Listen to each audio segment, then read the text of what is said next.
BJP రాష్ట్ర నేతల మధ్య సమైక్యతపై ఆ పార్టీ అధిష్టానం దృష్టి సారించింది. ఎంపీ లక్ష్మణ్ నివాసంలో కేంద్ర మంత్రి బండి సంజయ్, ఎంపీ ఈటెల రాజేందర్తో పార్టీ నేత అభయ్ పాటిల్ భేటీ అయ్యారు. ఇరువురు నేతల మధ్య నెలకొన్న అంతరాన్ని తగ్గించేందుకు ఈ సమావేశం నిర్వహించారు.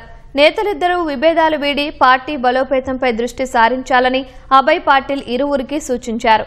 కరీంనగర్ నియోజకవర్గంకు సంబంధించిన అంశాల్లో ఇరువురు కలిసి పనిచేయాలని, ఏమైనా సమస్యలు ఉంటే అంతర్గతంగా పరిష్కరించుకోవాలని ఇద్దరు నేతలను ఆదేశించారు.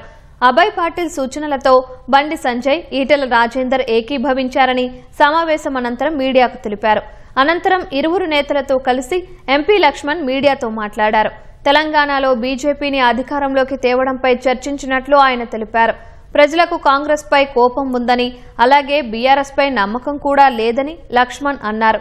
వచ్చే ఎన్నికల నాటికి అసెంబ్లీ, లోక్సభ సీట్లు పెరుగుతాయని, జమిలీ ఎన్నికలు జరుగుతాయన్న నమ్మకాన్ని ఆయన వ్యక్తం చేశారు. గతంలో టీఆర్ఎస్ పాలన చూశారు, మరి పెనం నుంచి పోయి పొయ్యిల బద్దట్టుగా ప్రజలు భావిస్తున్నారు. అందుకనే బీజేపీకి మంచి సానుకూలమైనటువంటి వాతావరణం ఉన్నది.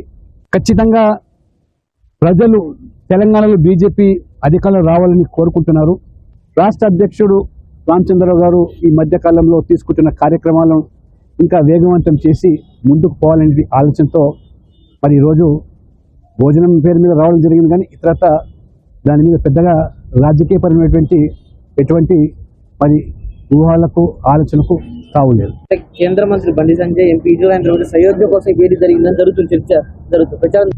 భారతీయ జనతా పార్టీ ఒక కుటుంబ పార్టీగా మేమందరం కూడా సభ్యులు కొనసాగుతూ ఉంటాం కాబట్టి ఇది ఈ యొక్క కార్యక్రమం విషయాలు తప్పకుండా ఖచ్చితంగా బీజేపీ అధికారంలో రావడానికి అందరం మొత్తం పార్టీ యంత్రాంగం అధ్యక్షుని, రాష్ట్ర అధ్యక్షుని మొదలుకుంటే కింది స్థాయి వరకు కృత నిశ్చయంతో ఉన్నారు, కసితో ఉన్నారు.